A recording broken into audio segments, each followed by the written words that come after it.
জবাব দেন, কেন আমার মায়েরা, আমার বোনেরা ওখানে শ্রম ভবনের বারান্দায় শুয়ে থেকে রাত কাটাবে?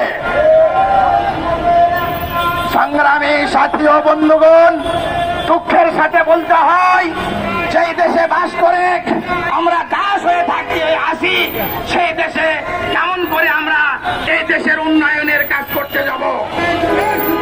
আমরা এখন পর্যন্ত উশৃঙ্খল হই নাই, অত্যন্ত সুশৃঙ্খল এসে আসি। আমরা ইচ্ছে করলে আজকে এই রাস্তা বন্ধ করে দিতে পারতাম। আমাদের অনেক লোকের অবস্থান এখানে ছিল, কিন্তু আমরা সুশৃঙ্খল জাতি, এই হিসাবে আমরা রাস্তা বন্ধ করি নাই।